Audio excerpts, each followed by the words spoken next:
Bonjour à toutes et à tous. On est le lundi 11 janvier 2021 et j'essaye de faire le point de la situation.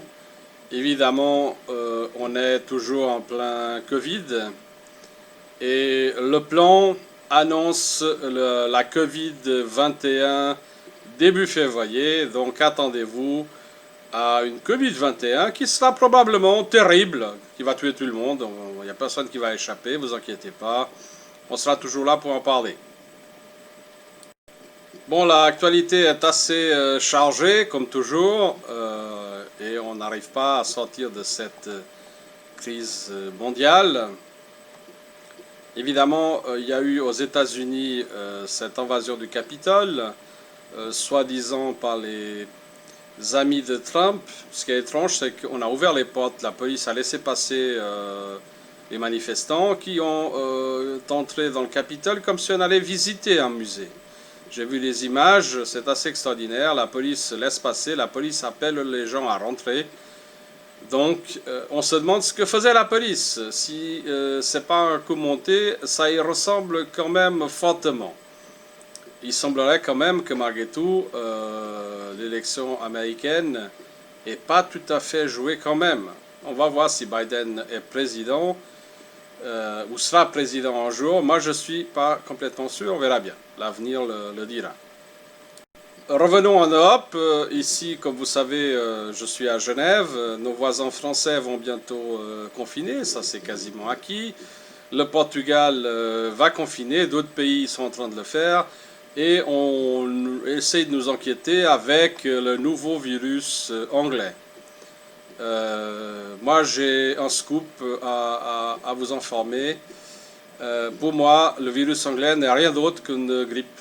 Voilà, on est en période de grippe et la grippe arrive, sa nouvelle variante, comme souvent chaque année. Donc, les plus faibles doivent se soigner et c'est là l'importance. D'ailleurs, on vient de revoir des nouvelles études qui ont été faites par rapport à cette prévention. Il y a des pays comme l'Inde qui soignent à l'ivermectine. L'Inde qui a 1,5 milliard d'habitants et qui a un taux de mortalité très largement en dessous des pays plus riches, évidemment, puisqu'ils soignent. Les pays du coin ne soignent pas. On dirait que c'est pas le but. Soigner n'est pas le but est ailleurs. On se demande quel est le but finalement.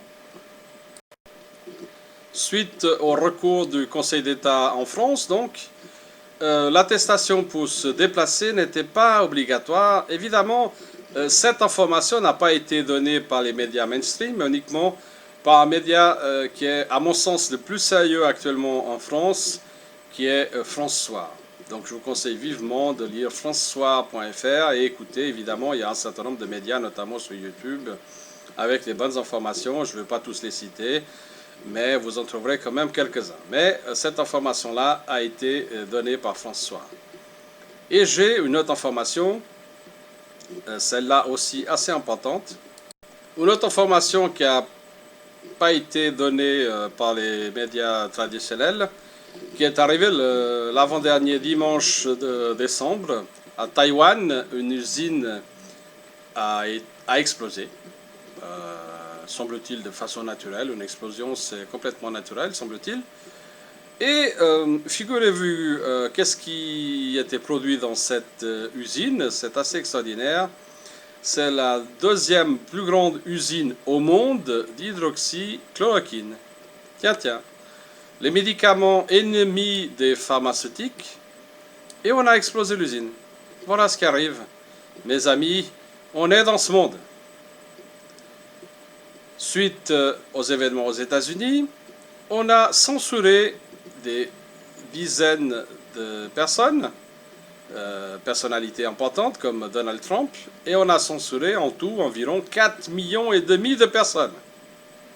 Si vous trouvez ça normal, dans un pays soi-disant démocratique, pourquoi ces gens-là n'ont pas le droit de parler? Il ne faut pas entendre des vérités? C'est peut-être ça le problème.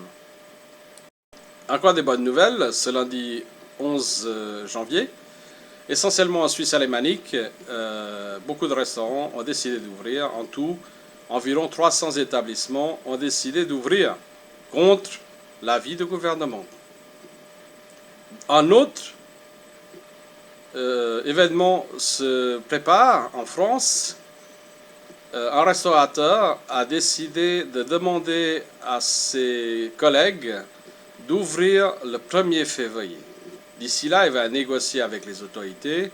Et si l'État ne décide pas d'ouvrir le 1er février, les établissements en France vont également ouvrir à cette date. Je crois que la comédie a assez duré. Et arrêtez de nous faire peur avec la mort. La mort, c'est naturel. Les gens ne vivent pas 300 ans. La moyenne d'âge d'un monsieur est d'environ 80 ans, des dames 84, 85 ans, l'espérance de vie maximum. Évidemment, il y a des exceptions, mais c'est l'espérance de vie. Il y en a qui vivent moins, il y en a qui vivent plus, il y a des accidents de la vie, mais c'est la vie. Et la vie, c'est pas rester enfermé à la maison, c'est pas porter le masque toute la journée, ça, c'est pas la vie. La vie, c'est profiter de l'air, profiter des belles choses, de la montagne, de la mer, du sable chaud. Profiter d'un sourire d'une personne. Profiter d'un simple fait de boire un verre au restaurant. Aller voir un bon film au cinéma. Aller à l'opéra ou au théâtre. Aller voir un concert. S'amuser avec les amis et la famille. Ça, c'est la vie. Ce qu'ils nous font depuis près de 10 mois, plus de 10 mois maintenant, c'est pas tolérable. Mes amis, il faut s'unir. Il faut qu'on fasse une lutte non violente. Je veux pas de violence. La violence, elle peut être dans les mots. Il faut dire la vérité.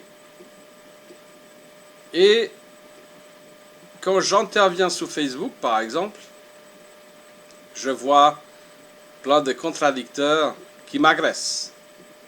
Les gens ne se portent pas un avis différent.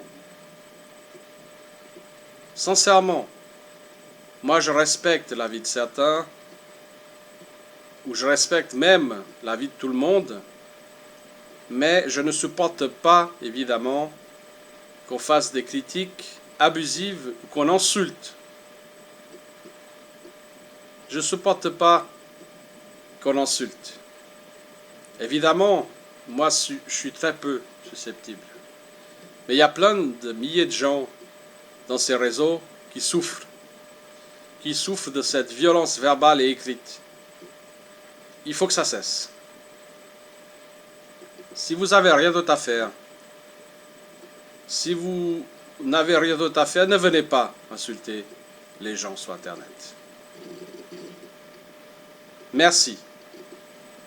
À tous mes amis, je vous souhaite à tous et à toutes une excellente année 2021. C'est l'année de la liberté. On va enfin vivre en liberté. Pour ça, on a besoin d'être tous ensemble. On a besoin de tout le monde. Il faut que chacun donne un peu quelque chose. Il faut que chacun aide et contribue à que le monde soit meilleur. Et le monde est meilleur avec nous tous. Chacun qui vit sa vie un tout petit peu égoïstement. Et oui, il faut être un petit peu égoïste et vivre sa vie. Mais il faut aussi aider les autres. Mais aider les autres, c'est pas les enfermer dans leur chambre. C'est pas en les isolant complètement. Oui, s'il est malade et grièvement malade, pourquoi pas l'isoler? Mais pas l'isoler en prévention. Non. Les personnes âgées doivent vivre les derniers moments de leur vie avec les siens, pas enfermés tout seuls. Ce qui se passe au XXIe siècle, c'est pas humain. Soignants, médecins, s'il vous plaît, traitez votre je ne sais pas même quel mot utiliser, Traitez les personnes qui sont sous votre responsabilité de la manière la plus humaine possible. Je ne suis pas spécialement pour l'euthanasie, mais traitez les gens avec humanité. Chacun et chacune a droit de vivre de la meilleure façon possible. Et pour certains, peut-être, le simple fait d'aller voir le soleil est déjà quelque chose de bien. Pour d'autres, il faut peut-être des sports extrêmes. Chacun, il a sa façon de vivre. Mes amis, profitez de la vie. Profitez de la vie parce qu'elle est courte. Et ne pensez pas que nous sommes en danger. Nous ne sommes pas spécialement en danger. Le danger principal, c'est la propagande mondiale pour essayer de nous faire un nouveau monde. Ce nouveau monde-là n'est pas souhaitable. C'est un monde sans liberté. Si c'est ça que vous voulez, non. Je suis né libre. Je tiens à ma liberté. Je tiens à la liberté des miens. Je tiens à votre liberté.